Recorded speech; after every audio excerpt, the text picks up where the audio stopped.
오늘 오전에 하나님 말씀은 고린도전서 11장 23절부터 26절까지입니다.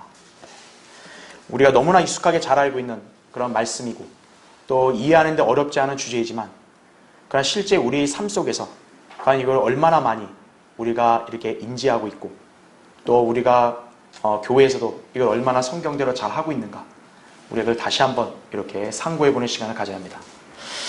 자, 거기 11장 23절부터 26절 볼게요. 내가 주께로부터 받은 것을 너희에게 전달해 주었나니 이는 주 예수께서 넘겨주시던 그 밤에 빵을 가지고 감사를 드린 후 떼어 말씀하시기를, 이것은 너희를 위하여 쪼개진 나의 몸이니 받아 먹으라. 이것을 향하여 나를 기억하라고 하셨으며, 식후에도 이와 같이 잔을 가지고 말씀하시기를, 이 잔은 나의 피로 된 새 언약이라. 이것을 향하여 너희가 마실 때마다 나를 기억하라고 하신 것이라. 너희가 이 빵을 먹고 이 잔을 마실 때마다 주의 죽으심을 그분이 오실 때까지 선포하는 것이라 말씀하고 있죠. 자, 오늘 주의 만찬, 이 제목으로 여러분이 하나님의 말씀 전하겠습니다. 오늘 아침 우리는 주의 만찬식을 거행하였습니다. 하나님께서 신의 학교에 허락하신 의식은 침례식과 주의 만찬식 두 가지뿐입니다. 오늘날 제도화된 교회들은 크리스마스, 부활절, 맥추절, 추수감사절 이러한 잡다한 의식들을 행하면서 자기네 교인들에게 작정 헌금을 할당해주고 있습니다. 이런 의식은 전혀 성경에 근거가 없어요.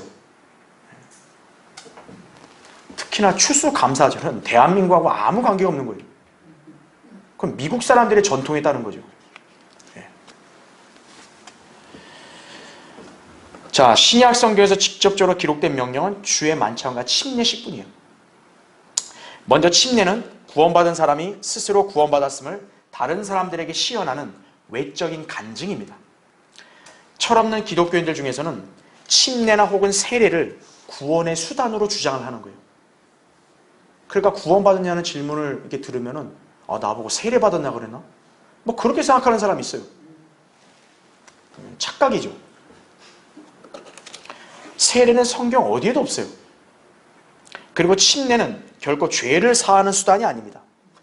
단지 하나님을 향한 선한 양심의 응답이다 이거죠. 베드로전서 3장 21절에 이렇게 나옵니다. 잘 들어보세요. 물은 예수 그리스도의 부활하심으로 인하여 이제 우리를 구원하는 모형이니 곧 침례라 이렇게 나온다죠. 구원하는 뭐요? 모형, 이거예요. 모형. 개역성경에는 구원의 표라고 나와요. 그러니까 세례라는 단어를 놓고 표라고 얘기하니까 세례가 구원의 표라 그러지 않냐, 그렇게 주장하는 거예요. 여기는 모형이다, 모형. 여러분, 모형은 실체가 아니죠, 그렇죠? 이것은 육체의 더러움을 제거하는 것이 아니라 하나님을 향한 선한 양심의 응답이라 이렇게 말씀하고 있는 거예요. 침례받지 않았다고 해서 구원받지 않은 것이 아니에요. 그러나 구원받은 사람이 침례에 순종함으로써 지역교회에 간증하는 것은 지극히 자연스러운 현상이다 이거죠. 지역교회는 구원받은 사람이 침례에 순종함으로써 그 교회 회원이 되는 것이에요. 그 다음으로 신약교회가 준행해야 될 의식이 주의 만찬입니다. 일반 교회들은 소위 성만찬식이라고 하면서 마치 이 의식이 어떤 능력이나 표적이 되는 것이냐, 성스러운 것으로 간주하려고 하는 거예요. 그러니까 성이라는 단어를 붙이는 거예요. 이런 것들은 모두 로마 카톨릭의 산물이에요. 오늘 우리가 거행한 이 의식은 단지 기념일 뿐이에요. 본문에서 말씀한 대로 구원받은 성도들이 자신들을 위해 죽으신 예수 그리스도의 찢기신 몸과 흘리신 피를 기억하고 그것을 주님이 오실 때까지 선포하겠다고 다짐하기 위한 일종의 의식일 뿐이에요. 따라서 주님의 몸과 피를 기억하는 이 의식은 성찬식이 아니에요. 여기 무슨 성스러운 게 있는 거 아니에요. 성경적으로 주의 만찬이라고 고린도서 11장 20절에 그 용어가 나온다고. 그렇다면 왜 성찬식이란 말이 나온 것인가요? 로마 카톨릭은 매주 일요일 정오에 빵과 포도주를 가지고 이것이 예수님의 실제적인 살과 피로 변했다고 하면서 그것을 먹고 마셔야만 구원받는다고 가르치고 있어요. 여기에서 만찬 때 사용되는 빵과 포도주를 성체라고 부르는 거예요. 성체. 그래서 그들은 이 의식을 성체 성사라고 하면서 이것에 참여해야만 구원받을 수 있다고 주장을 하는 것이에요. 이런 사상이 오늘날 개신교회들의 무분별하게 그대로 유입돼서 주의 만찬을 성찬식 또는 성만찬으로 그렇게 부르게 되는 것이에요. 물론 일반 교회들은 기념이라고 그렇게 얘기해요. 그런데 마치 여기 안에 있는 뭐 빵과 포도주 잔을 굉장히 성스럽다고 그렇게 간주한다 이거죠. 성경대로 믿는 교회들은 이런 비성경적인 용어들을 일체 배제하는 거예요. 여러분이 알아야 할 것은요, 성경대로 믿는 침례교도, 제침례교도라고 우리가 얘기하죠, 그렇죠? 이미 배우셨어요. 반카톨릭이에요. 어떤 사람들이 우리한테 성경대로 믿는 교회, 성경침례교가 무슨 뜻이냐 물으면 우리는 한마디만 얘기하면 돼요. 우리는 반카톨릭이다 이거예요. 로마 카톨릭이 행하는 모든 의식들을 철저히 배격한다는 것이, 이것이 바로 우리 교회와 저 일반 개신교회들의 차이다 이거죠. 우리 그리스도인은 성체 성사에 참여해서 구원받는 것이 아닙니다. 또한 주의 만찬에서 빵과 새 포도주를 마셨다고 해서 구원받은 것도 아니에요. 오늘 여러분이 여기서 빵과 포도주 마셨다고 해서 여러분 구원받았다고 생각하면 오산이에요. 아무 상관없어요. 성경대로 예수 그리스도가 자신의 구세주이심을 알고 그분을 믿는 사람이 구원받은 거예요. 이 시대에 예수님의 문자적인 살과 피를 먹고 마신다는 게 상식적으로 납득이 되십니까? 예수님께서는 그분의 몸과 피를 먹고 마시는 것에 대해서 영적인 것임을 말씀하셨어요. 요한복음 6장 63절에도 예수님이 딱 결정적으로 못을 박았어요. 살리는 것은 영이니 육은 전혀 무익하니라 하죠. 내가 너희에게 한 말들은 영이요 생명이라 이거죠. 그렇게 성경은 우리에게 예수 그리스도를 믿음으로써 구원받는다고 말씀하고 있는 것이, 요한복음 1장 12절, 3장 16절, 에베소 2장 8절, 9절 등등 다 나온다 이거죠. 이렇게 믿은 성도가 주의 만찬에 참여함으로써 다시 한번 주님의 죽으심을 기억하고 그 은혜에 감사하고 무엇보다 주님의 다시 오심을 소망하면서 그때까지 주님의 죽으심을 전파하는 거예요. 그렇기 때문에 예수 그리스도의 복음을 전파하지 않는 교회는 주의 만찬을 제대로 하는 교회 아니에요. 주의 만찬의 참뜻을 여러분이 잘 알아야 되는 것입니다.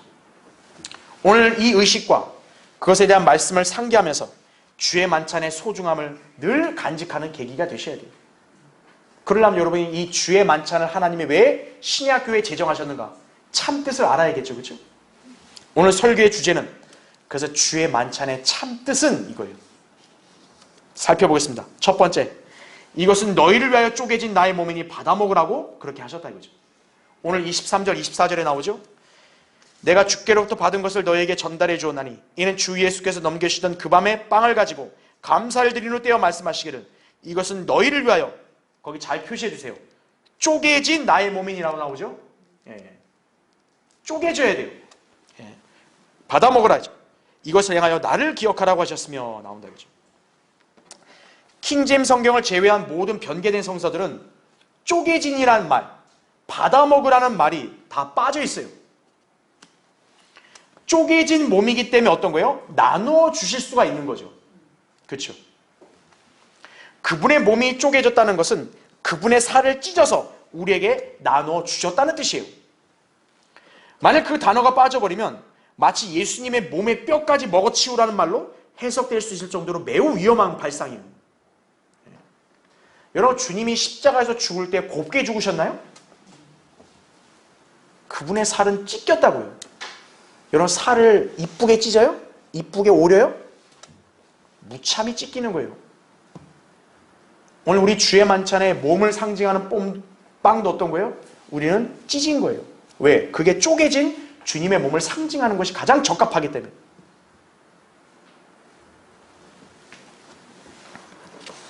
예수님의 몸은 믿는 자들을 위해 쪼개어짐으로써 모두가 그 몸에 참여할 수 있다는 것입니다.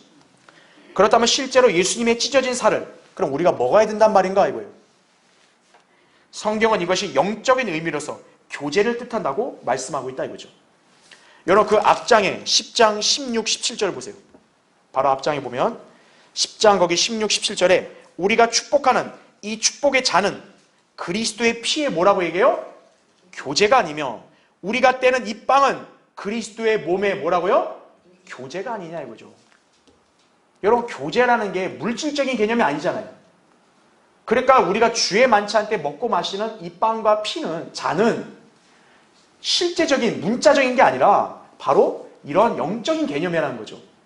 그래서 17절, 이는 우리 많은 사람이 한 빵이요 한 몸이기 때문이며 우리가 모두 그 한 빵에 참여하기 때문이라, 이렇게 말씀하고 있는 거죠. 주의 만찬에 참여할 자격이 무엇인지를 말씀하고 있죠. 그리스도의 몸을 한 빵으로 묘사하고 있다고 하죠. 한 빵. 그래서 우리가 주의 만찬 때 왜 빵을 먹냐면 바로 한 빵이 그리스도의 한 몸을 상징하기 때문에 그러는 거예요. 예수 그리스도의 보혈로 구원받은 성도들이 다 그리스도의 몸 안에 속해 있죠. 그처럼 그분의 살과 피의 교제를 통해 우리가 그분 안에 있다는 것을 우리에게 알려주는 것이에요. 그러니까 우리 중에 어느 누구도 어떤 사람은 그리스도의 몸 안에 있고 어떤 사람은 그리스도 밖에 있고 이게 아니라는 거예요. 누구나 구원받은 성도라면 그리스도의 한 몸 안에 다 참여하고 있다 이거죠. 그래서 그 한 몸을 상징하는 한 빵을 우리가 찢어서 그분의 쪼개진 몸으로 상징적으로 우리가 알고 그걸 먹는 것이에요. 이 점을 로마 카톨릭이나 일반 제도화된 교회들은 전혀 알지 못하는 거예요. 항상 이단들의 문제는 성경을 문자적으로 해석해야 될 부분에 대해서는 영적이나 은유적으로 해석을 해요. 또 반대로 영적으로 해석해야 될 부분은 문자대로 해석을 하는 거예요. 아, 이러면 골치 아프죠. 그렇죠? 우리가 성경을 문자적으로 해석해야 한다고 할 때는요, 전후 문맥을 고려해서 기록된 대로 받아들인다는 의미예요. 이것을 로마 카톨릭이 인지하지 못하니까 예수님의 살과 피에 대한 그 가르침을 갖다가 문자적으로 해석을 해버리는 거예요. 여러분 한번 찾아볼까요? 요한복음 6장 한번 보십시오. 6장 51절부터 이제 볼 텐데요. 자, 예수님이 오병이의 기적을 행하셨잖아요. 그러니까 그 당시에 이 혜택을 본 사람들은 예수님 따라다니면 아, 먹고 사는데 문제가 없겠구나, 편하겠구나, 이렇게 하면서 붙은 거예요, 예수님한테. 물리적으로 먹고 마시는 게 중요한 게 아니라 지금 영적인 말씀을 알아야 된다고 지금 설교하는 거거든요. 근데 그것을 어떤 예를 드냐면 그분 자신의 몸과 피를 예를 드는데, 자, 어떻게 얘기하는지 보세요. 51절. 나는 하늘에서 내려온 살아있는 빵이니 누구든지 이 빵을 먹으면 영원히 살리라. 또 내가 줄 이 빵은 세상의 생명을 위하여 줄 뭐라 그래요? 나의 살이라고 하니라 이거죠. 자, 그랬더니 52절 보세요. 그때 유대인들이 자기들끼리 다투며 말하기를 어떻게 이 사람이 자기 살을 우리에게 먹으라고 줄 수가 있겠느냐 하고 하니 이거죠. 자, 이 당시 유대인들은 어떻게 이해한 거예요? 예수님의 말씀을 문자로 이해한 거예요. 예수님 살이 빵이라고? 그럼 예수님 살을 뜯어 먹으라는 얘기예요? 그렇게 이해한 거예요. 오늘날 로마 카톨릭 교도랑 똑같은 거예요 지금. 자, 53절 보세요. 예수께서 그들에게 말씀하시기를 진실로 진실로 내가 너희에게 말하노니 너희가 인자의 살을 먹지 않고 또 그의 피를 마시지 아니하면 너희 안에 생명이 없느니라. 내 살을 먹고 내 피를 마시는 자는 누구든지 영원한 생명을 가졌나니 내가 그를 마지막 날에 살리리라. 이는 내 살은 참된 양식이요 내 피는 참된 음료임이라. 내 살을 먹고 내 피를 마시는 자는 내 안에 거하며 나도 그 사람 안에 거하느니라. 이렇게 말씀하고 있죠. 아, 점점 아리송한 것 같아요. 이거 가만 보니까 로마 카톨릭이 말이 맞는 것 같네? 보니까 지금 예수님이 인자의 살을 먹고 피를 마시라 그러잖아요. 그래야 영원한 생명이 있다 그러잖아요. 자, 근데 우리가 잘하는 말 뭡니까? 말 끝까지 들어보라 그러잖아요. 그렇죠? 예수님 말도 끝까지 보자 이거예요. 자, 거기 57절 보세요. 자, 사는 게 뭔지를 여기서 예수님이 얘기해 주는 거예요. 살아계신 아버지께서 나를 보내셨고, 잘 보세요.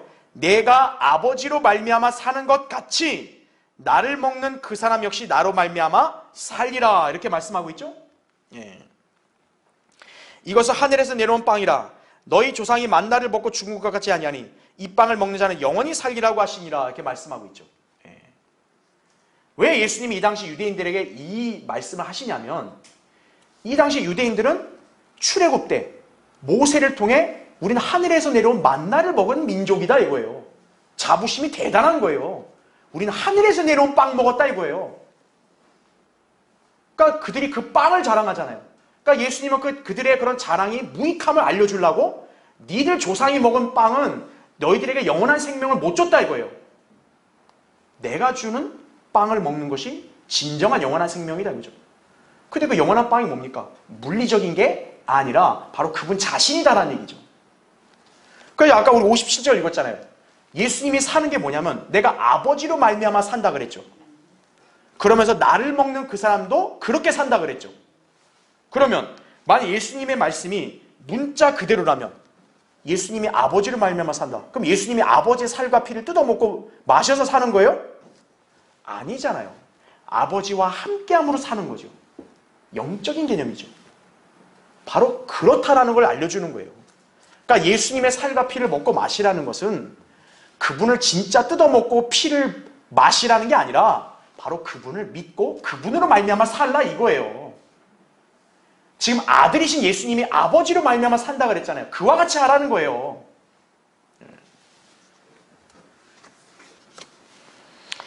자, 예수님께서는 아버지 하나님이 자신 안에 계시고 또 그분이 아버지 안에 계신다고 요한복음 17장 21절에 말씀하셨잖아요. 그러니까 예수님의 말씀은 그분을 믿음으로써 영접하는 것을 뜻한다는 얘기죠. 그분을 믿고 영접하면 결국 그분을 내 마음 안에 받아들인 거 아니겠어요? 그러면 그분이 우리 안에 거하시잖아요. 우리도 그분 안에 거하는 거죠. 그렇게 하나 되는 거예요. 그렇게 사는 거란 얘기죠. 어렵나요? 그런데 이 당시 사람들은 그 60절, 61절 보면 아이고 어렵다, 어렵다. 이걸 어떻게 깨닫냐? 왜 어렵냐? 마음으로 믿는 게 아니라 자기 머리로 이해하려고 하니까 어려운 거예요. 여러분도 하나님께서 제시하신 말씀을 여러분의 알량한 지혜나 이성으로 접근하려고 하면 안 돼요. 마음으로 하나님 말씀을 그대로 믿을 때 여러분이 깨닫는 거예요. 로마 카톨릭은 성경 구절도 제대로 해석하지 못하는 가짜 교회예요. 만찬식에서 자, 우리가 아까 먹었던 빵을 예수님 살이라고 가정해보자고요. 그런데 그 집회하는 사람이 집례하는 사람이 깜빡하고 땅에 떨어뜨렸어요. 그런데 고양이가 갑자기 와서 그 빵을 먹어버렸어요.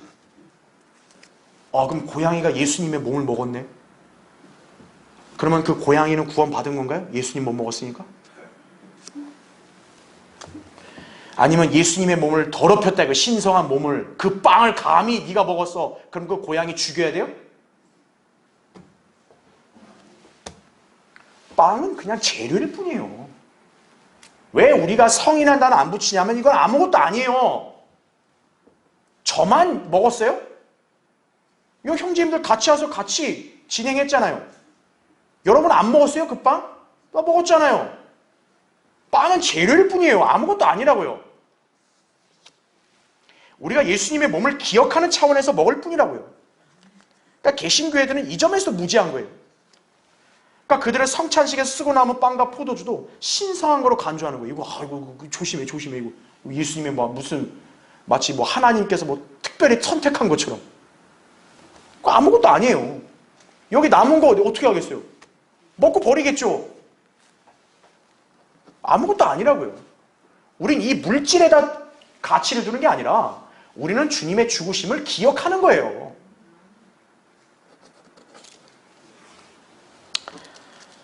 그렇기 때문에 로마 카톨릭이나 개신교나 다 50보 100보예요. 성경이 무지하니까 그렇게 되는 거예요. 예수님께서는 그분의 말씀이 영적으로서 육신적인 것과 무관함을 말씀하셨다 이거죠. 아까 제가 6장 63절을 여러분 읽어드렸잖아요.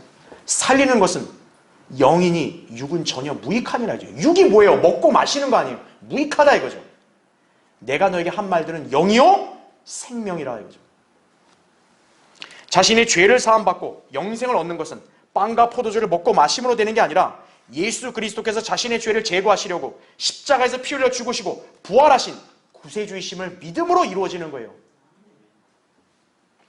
요한복음 6장 47, 48절에도 진실로 진실로 내가 너에게 말하노니 나를 믿는 사람은 영생을 가졌나니 나는 그 생명의 빵이라.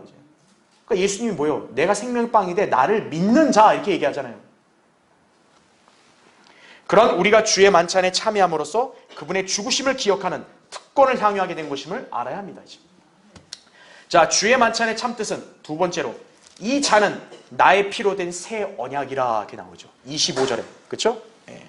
이것을 행하여 너희가 마실 때마다 나를 기억하라고 하신 것이라 나오죠. 그렇죠? 자, 여기서 언약, 영어로는 테스타멘트입니다. 이것이 번역된 단어는 유언이란 의미를 갖는 그런 언약을 말하는 거예요. 자, 유언은 반드시 그 유언을 제정한 자의 죽음이 수반되어야만 효력이 있는 법이죠. 그렇죠? 네. 부모가 자녀한테 재산을 주겠다 유언을 해요. 근데 그게 효력이 있으려면 어떻게 해야 돼요? 유언한 부모가 이렇게 죽음을 맞이해야만 이제 효력이 생기는 거 아니에요. 여기 언약도 그와 같은 개념이라는 거죠. 네. 그런 의미에서 새 언약의 중보자이신 예수 그리스도는 실제로 죽으셔야 했습니다. 그래야 새 언약이 시작되는 것이. 이때 그 언약의 징표는 바로 죽은 자가 흘린 뭡니까? 피다 이거죠. 그러니까 여기에 언약이라는 것은 바로 피 흘림을 통한 속죄, 그 언약을 가리키는 거예요. 그러니까 피 흘림이 있으려면 뭐가 있어야 돼요? 죽음이 있어야 되는 거죠. 그래서 예수 그리스도의 피로 맺어진 것이 새 언약, 우리가 알고 있는 신약이 되는 거예요. 여러분 성경에 구약 신약 얘기하죠? 그때 신약이 뉴 테스타멘트예요. 그렇다면 신약 이전에는 무엇이 있었습니까? 올드 테스타멘트, 구약이 있다 이거죠. 성경은 이것을 첫 언약이라고 말씀하고 있습니다. 그러니까 중요한 건 뭡니까? 옛 언약, 첫 언약인 구약도 누군가의 죽음으로 피 흘려서 속죄가 이루어지는 거예요. 새 언약도 예수 그리스도가 피 흘려 죽어서 이제 대속이 이루어지는 거예요. 그러면 구약은 누가 죽었어요? 예수님이 아닌 누가? 짐승이 죽었다 이거죠. 짐승의 피 흘림으로 구약 성도들은 죄 용서를 받은 것이에요. 자, 여러분 성경 한번 찾아보세요. 히브리서 9장 보십시오. 18절부터 일단 20절 볼게요. 그러므로 첫 언약도 피 없이 드려진 것이 아니니 이렇게 나오죠. 모세가 율법대로, 그러니까 첫 언약은 바로 모세 율법에 따른 제사구나. 여러분 다 그렇게 이해할 수 있죠? 모든 계명을 온 백성에게 말한 후에 송아지와 염소의 피와 물과 주홍색 양털과 우슬초를 가져다가 그 책과 온 백성에게 뿌리며 말하기를 이것은 하나님께서 너희에게 명하신 언약의 피라 하였느니라. 이렇게 나오죠? 바로 이 언약이 올드 테스타멘트, 구약을 가리키는 거예요. 그러니까 동물의 피로 죄 용서가 그렇게 효력을 발휘한 거예요. 그래서 거기 22절 보면 율법에 따르면 거의 모든 것이 피로써 정결케 되나니, 그러면서 뭐라고 얘기해요? 피 흘림이 없이는 죄 사함이 없느니라 이거죠. 이게 하나님의 원리예요. 하나님께서 뭔가 죄를 처리하실 때는 반드시 피 흘림이 있어야 한다 이거죠.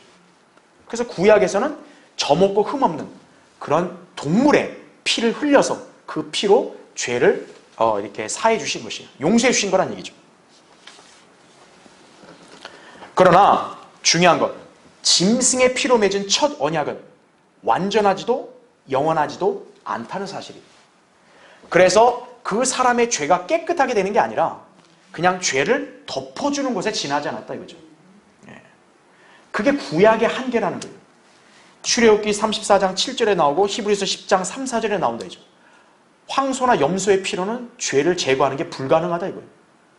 그러니까 죄는 남아있는데 그냥 하나님이 덮어준 거예요. 그러니까 용서, 덮어준 거예요. 따라서 구약의 대제사장은 매년 속죄일에 자신의 죄와 백성의 죄를 속죄를 해야 됐다 이거죠. 그래서 매년 속죄제, 매일 번제를 자꾸 드린 거예요. 구약에서는. 그러니까 죄가 깨끗이 사해진 게 아니라 죄는 있고 그냥 용서만 받은 거예요. 그럼 또 살다 또 죄지면 어떻게 해야 돼요? 또 와서 속죄제를 드려야 되는 거예요. 그런 의미에서 새 언약이 필요했다 이거죠. 그러니까 여기 말씀의 취지가 뭐냐면 만약에 구약이 완벽하면 왜 신약이 필요하냐 이거예요. 그렇잖아요. 그러니까 짐승의 피로 모든 인간의 죄 문제가 해결되면 예수님이 내려와서 죽으실 필요가 있어 없어요? 없다 이거죠. 바로 예수님이 이 땅에 왜 내려오셨냐면 구약의 한계가 있기 때문에 그러는 거예요. 그래서 이 새 언약은 영원한 언약으로 완전한 피를 통해 영원한 속죄를 가져오게 하는 언약이다 이거죠. 그렇기 때문에 이 조건을 충족시킬 수 있는 예수 그리스도께서 이 땅에 내려와 죽으셔야 했던 거예요. 마태복음 26장 28절에는 이는 이것이 죄들을 사하심으로 인하여 많은 사람을 위해 흘리는 나의 새 언약의 피이기 때문이라 이거죠. 짐승의 피는 죄를 못 없애요. 그러나 예수 그리스도의 피는 그 사람의 모든 죄들을 싹 제거하는 거예요. 그래서 영원한 구속을 이루는 거예요. 그래서 구약 성도들은 죄 용서 받고도 또 죄 지면 다시 용서가 필요하지만 신약 성도들은 어때요? 예수 그리스도의 피로 한 번 영원한 구속이 이루어졌기 때문에 한 번 받은 구원은 영원히 보장이 되는 거예요. 자, 새 언약은 예수 그리스도의 피와 더불어 시작되었습니다.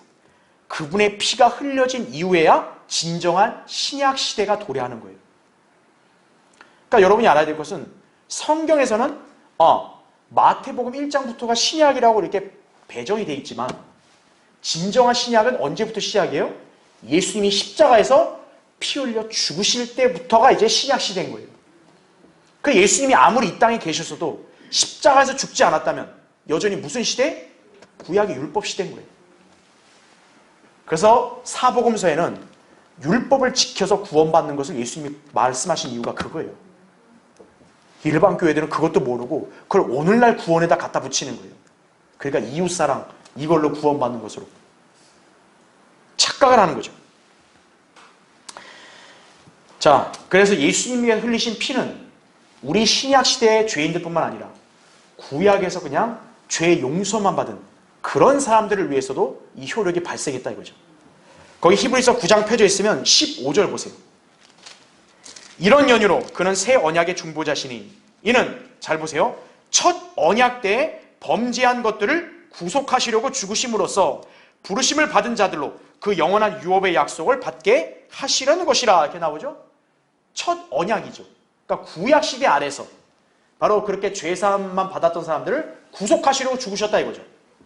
16절 유언이 있는 곳에는 유언한 자의 모두 따라와야 돼요. 필요코 죽음도 따라와야 하니 유언은 사람이 죽은 후에야 효력이 있으며 유언한 자가 살아있는 동안에는 전혀 효력이 없느니라 말씀하고 있는 거죠. 그래서 제가 아까 얘기한 대로 예수님이 십자가에서 죽지 않으면 여전히 구약시대라는 거예요. 그렇지만 이제 예수 그리스도가 십자가에서 피 흘려 죽으셨죠. 그렇죠? 이제 더 이상의 희생제사가 필요하지 않아요. 예수 그리스도께서 흘리신 그 보혈을 믿으면 죄가 즉시로 제거되고 의로운 하나님의 자녀로 변화되고 구원을 받는 것이다 이거죠. 로마서 3장 25절 26절에도 하나님께서는 그의 피를 믿는 믿음을 통하여 그를 화목제물로 세우셨으니 이는 하나님의 오래 참으심 가운데서 이전에 지은 죄들을 사하심으로 인하여 그의 의를 선포하려 하시며 곧 이때 자기의 의를 선포하시면 자신도 의롭게 되시고 또한 예수를 믿는 자도 의롭다 하려 하심이니라. 로마서 3장 25절 26절 말씀이에요. 죄사함 받는다. 이게 중요한 게 아니라 죄들이 제거되고 구속받아야 돼요. 그건 예수 그리스도의 피로만이 가능하다 이거죠. 그래서 하나님께서는 이 땅에 육신을 입고 내려오신 거예요. 인자로 오셔서 십자가의 질고를 지신 거예요. 그래서 신약교회는 이 사실을 세상에 나가 전하면서 사람들로 하여금 의롭게 될 수 있도록 인도해야 한다 이거죠. 자, 로마 카톨릭은 새 언약의 피에 대해서도 무지하기 때문에 지금도 매주일 예수님 피를 마셔야 구원받는다고 헛소리를 짓거리고 있어요. 자, 도대체 예수님의 몸뚱아리와 피가 얼마나 많으면 매주일 9억 명 이상의 신도들이 계속 먹고 마시냐고요. 그렇잖아요? 그 사람들은 매주일 그렇게 먹고 마시거든요. 이거 예수님 실제 살이고 피야? 이러면서. 아니, 예수님 몸뚱아리와 피가 도대체 얼마나 많길래 매주일 9억 명 이상의 사람들이 매주일 먹냐고요. 지금까지.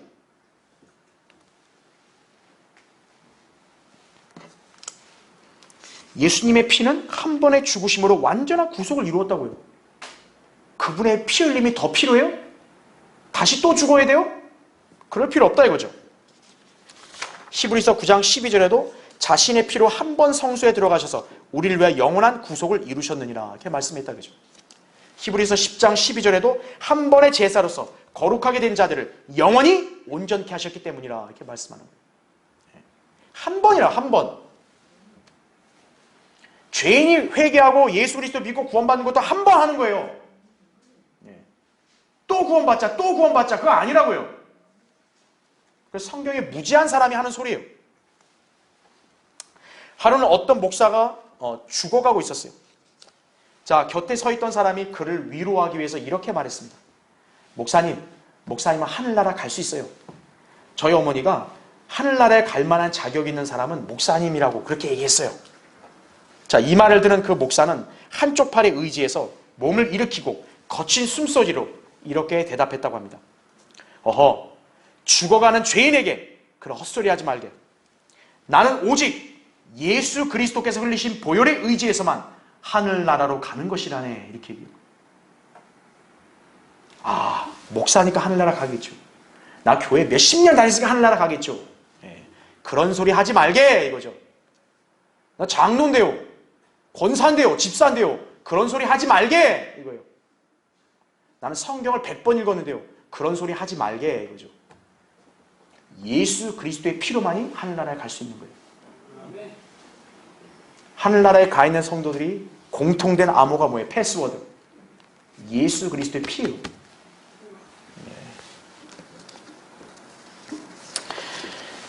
이 사실을 무시한 채 성사나 예배 참석, 침례나 세례, 헌금, 직분에 매달리는 교인들은 구원받지 못한 거예요.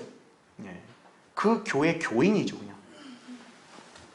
이 주의 만찬의 피해잔의 의미를 그 사람들은 알 수 없어요. 그러니까 성찬식이라고 그렇게 하면서 그냥 발효된 그런 알코올 마시고 있는 거예요.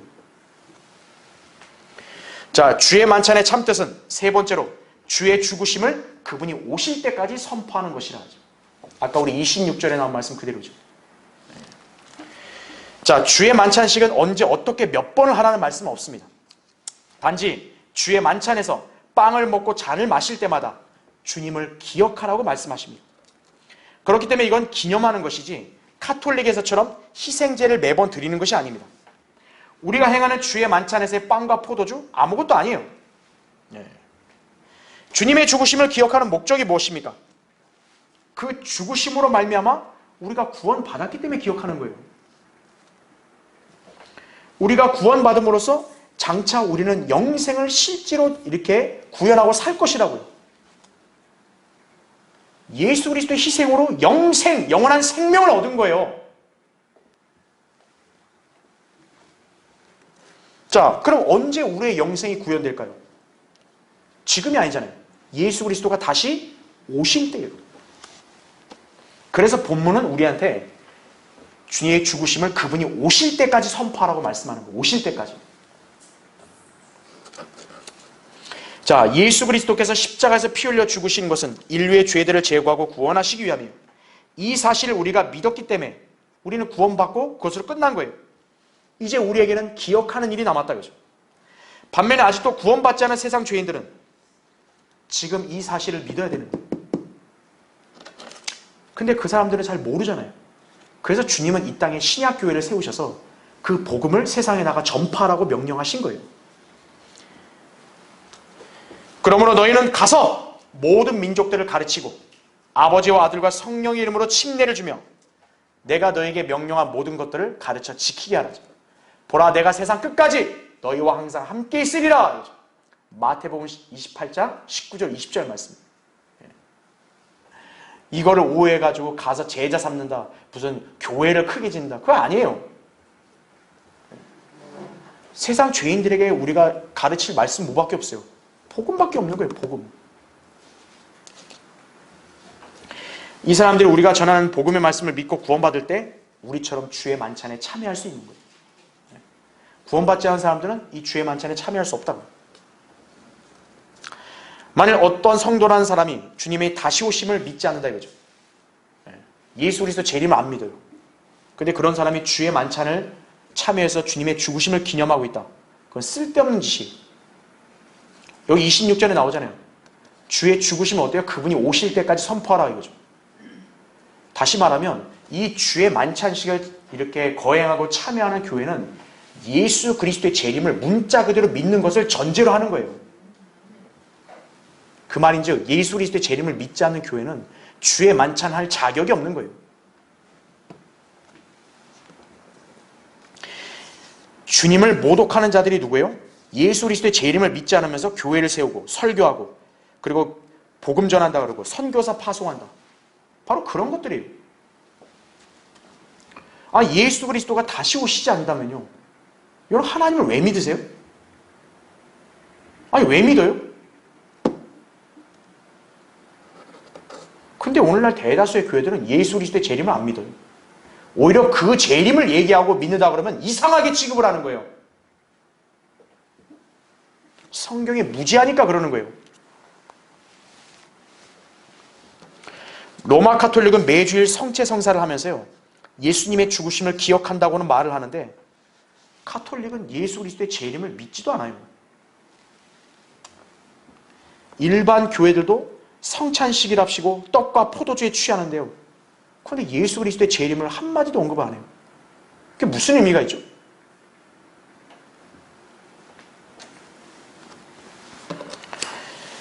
주의 만찬에서 예수 그리스도의 재림을 믿지 않는 사람이 참여한다. 무의미하다 이거죠. 또 예수 그리스도의 복음과 그분의 죽으심을 세상에 나가 전파하지 않는다 이거죠. 그러면 그런 교회가 주의 만찬을 백날 한들 아무 의미 없어요.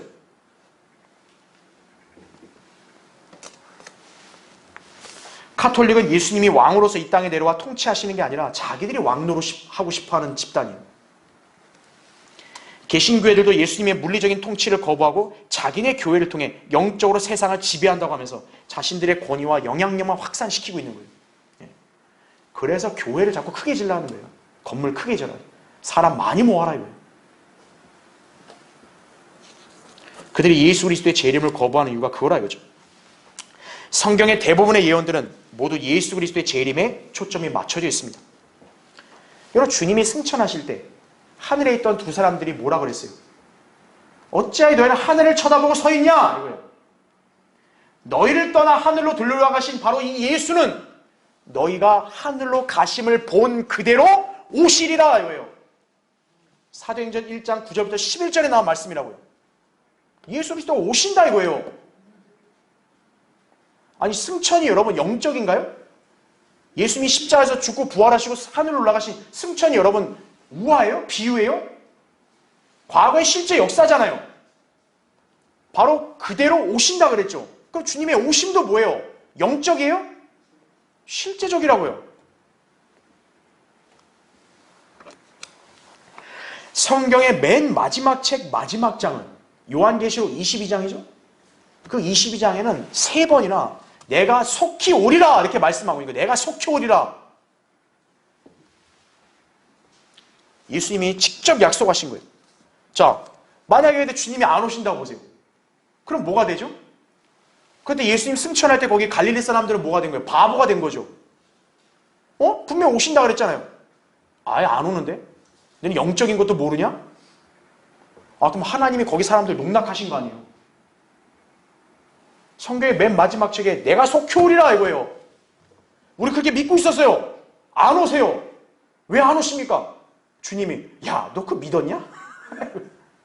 그 영적인 것도 모르냐? 우리 주님이 그러시는 거예요? 주님이 할 일이 없어서 우리를 농락하시는 거예요?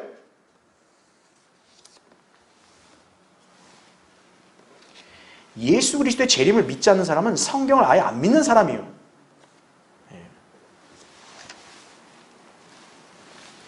그리스도인은 주님의 재림을 늘 사모하고 기다려야 돼요. 물론 그렇다 해서 여러분이 부산하게 어떤 행동하는 거 아니에요. 하루하루 주님의 오심을 바라보면서 여러분이 하나님 말씀에 순종하고 최선을 다해 여러분에게 주어진 일을 하는 거예요. 그게 재림을 바라보는 성도예요. 여러분 재산을 정리시켜가지고 교회로 가져와라. 여러분 이 교회 안에 속하라. 그거야말로 사기치는 거예요. 그런 자들 때문에 예수 그리스도의 재림이 세상에서 완전히 부정적으로 비춰지는 거예요. 저거 저런 집단이구나 저거. 그런 식으로. 성경을 알면 우리는 올바로 분별을 하잖아요.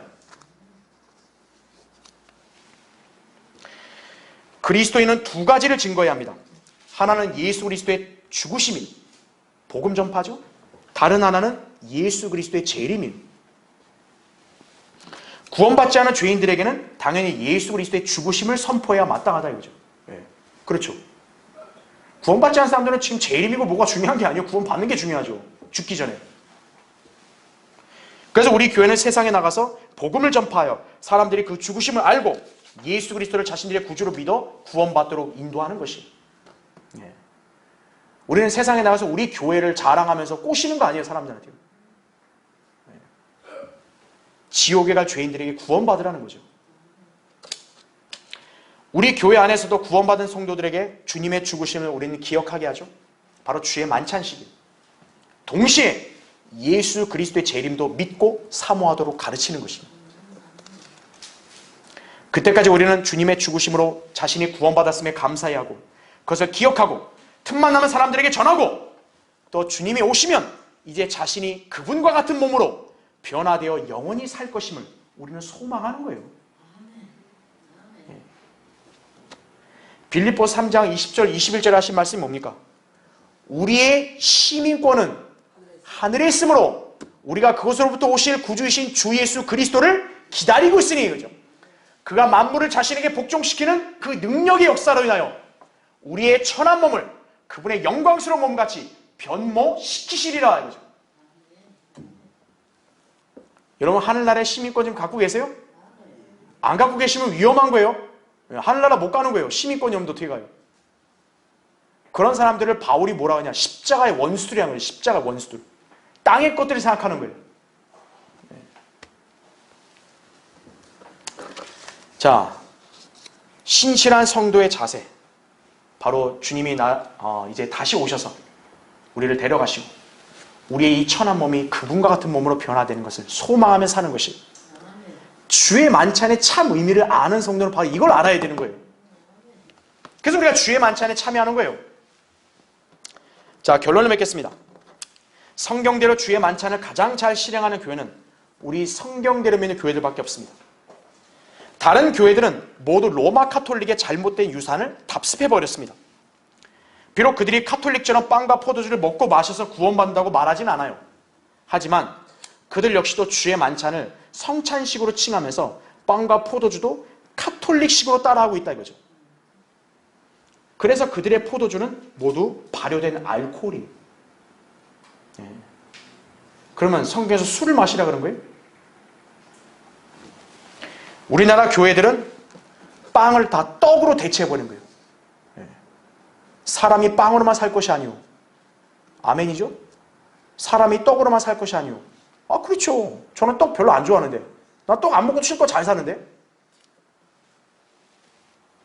여기에 빵은 파리바게트 빵을 말하는 거 아니에요. 인류의 주식을 대표하는 말이에요. 언어적으로도 우리 성경은 올바르게 빵 번역을 한 거예요. 개역 성경은 떡이라고 하는 거예요. 떡. 그러니까 이 사람들은 성찬식 할 때 떡 갖다 놓은 거예요. 인절미 떡. 예수님 몸이라고. 우리는 예수님이 십자가에서 우리의 죄를 대속하게 찢겼죠. 그걸 상징해서 빵도 찢죠. 이 사람들은 칼로 싹 아주 이쁘장하게 오려가지고 주는 거예요. 아, 예수님 몸이라고. 예수님 이렇게 곱게 죽으셨어요? 바로 변개된 개역 성경에서 야기된 현상이에요. 왜 그들은 성경대로 주의 만찬식을 거행하지 못합니까? 바른 성경이 없어서 무지하기 때문이에요. 그들만이 아니라 종교개혁을 일으켰던 루터나 칼빈도요, 무지하긴 마찬가지였어요. 자, 우리는 루터가 믿음으로 인한 칭의를 가르친 것에 우리 높이 평가해요. 훌륭한 사람이에요. 그러나 이 루터조차도요, 빵과 포도주에 대해서는 그리스도의 임재라고 가르친 거예요. 그 여러분 아셔야 돼요. 종교개혁자들이라 해서 성경을 많이 하는 거 아니에요. 루터는 로마서에 있는 믿음으로 말미암아 의롭게 되는 것, 이 말씀을 정확하게 붙들고 바로 개혁을 한 사람이에요. 잘했어요. 그러나 카톨릭식의 그런 비성경적 유산을 온전히 분별하지 못한 거예요. 그러니까 빵과 포도주가 구원이란 말은 못하겠지만 이 빵과 포도주가 예수님이 임재한 거라고 지금 이 자리에 그런 식으로 가르친 거예요. 성경에 무지했다 이거죠. 그러니 그런 개혁자들을 추종하는 오늘날 후예들도 주의 만찬의 참뜻을 모르는 건 어찌 보면 당연지사예요. 그러나 우리는 안다 이거죠. 여러분은 아는 거예요 오늘. 얼마나 행복한 존재인가 여러분 늘 감사하셔야 돼요. 하나님 은혜. 우리는 속지 않아요. 성경대로 구원받는 진리, 주의 만찬의 의미를 잘 배워서 알고 있다 이거죠. 우리는 바른 성경이 있고 이 성경에 기록된 대로 주의 만찬을 정확하게 실행하고 있는 거예요. 그래서 우리는 누룩을 넣지 않는 빵을 먹는 거예요. 카톨릭이나 다른 교회들은 누룩을 넣은 빵을 맛있게 먹는데 우리는 누룩을 넣지 않은 빵을 먹는 거예요. 그리고 발효되지 않은 포도주를 마시는 거예요. 그리고 그분의 죽으심을 기억하고 복음을 전파하는 것이 성경에서 명령하는 말씀에 온전히 순종하고 있는 것이다 이거죠. 여러분은 주님의 죽으심으로 죄사함 받아 구원받았음을 확신하십니까? 그럼 기억하시고 그걸 늘 전파하는 것도 기억하셔야 돼요. 그리고 주님은 속히 오신다는 걸 기억하셔야 돼요. 그리고 우리 구원받은 성도들이라면 우리는 그리스도의 몸 안에서 모두가 한 지체들이다. 영원히 산다는 점도 기억하셔야 돼요. 그게 주의 만찬의 의미를 알고 또 주님의 죽으심을 통한 그 교제를 아는 성도인 것입니다. 자, 기도하겠습니다. 여기 있는 분들 물론 다 이렇게 구원받을 거라 저는 생각하지만요. 또 특히 유튜브 보신 분들 중에 나는 그동안 짐짓 구원받은 것으로 그렇게 여겼다 이거죠. 그런 분들은 오늘 확실하게 진리의 말씀인 이 복음을 제대로 알고 믿어야 됩니다. 그냥 예수님이 십자가에 죽으셨다 이렇게 아는 게 중요한 게 아니에요. 자신이 죄인이라는 점을 확실하게 알고 회개해야 되는 거예요. 그 회개는 어려운 게 아니에요. 내가 하나님 앞에서 나는 죄인입니다 이거죠. 그래서 나는 죄의 대가로 죽고 지옥에 갈 수밖에 없다 이거죠. 그러나 예수 그리스도께서 나의 죄를 대속하시려고 십자가에서 피 흘려 죽으시고 부활하셨다 이거죠. 이제 난 그 사실을 그대로 믿습니다. 그 예수님을 내 구주로 영접하겠습니다. 그렇게 마음으로 믿고 입으로 고백할 때 구원에 이른다고 로마서 10장 10절에 말씀하고 있는 거예요. 교회에 출석했으니까 받는다. 직분 받았으니까 받는다. 그건 착각입니다. 그렇게 하신 분들은 오늘 이 설교를 들으신 분들 또 이렇게 잘 모르셨던 분들은 오늘 예수 그리스도를 자신의 구주로 확실하게 믿어야 합니다. 다른 거를 의지하면 안 됩니다. 오늘 이 사실을 그대로 믿고 예수님을 마음의 구주로 영접해야 됩니다. 여러분들, 제가 여러분을 도와드리겠습니다. 제가 기도할 때 내가 구원에 확신이 없다. 나는 잘 몰랐다. 그런 분들은 이 시간 마음으로 믿는 상태로 저를 따라 이렇게 하나님 앞에 기도하시면 여러분 구원에 이릅니다. 그대로 믿고 따라하십시오. 위대하신 하나님, 저는 죄인입니다. 그래서 저는 죽으면 지옥에 갈 수밖에 없습니다.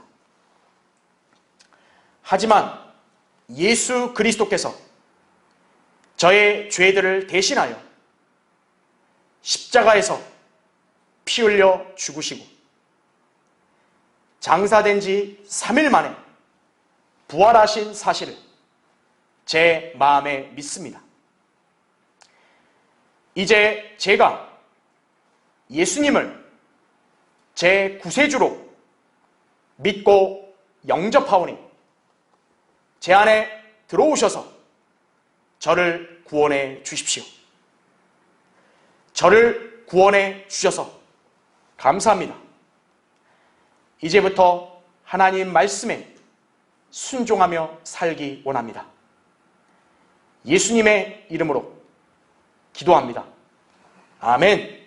예, 이렇게 마음으로 믿고 오늘 기도하신 분들은 오늘 예수 그리스도의 피로 여러분 완전한 구속을 받고 구원받은 것입니다.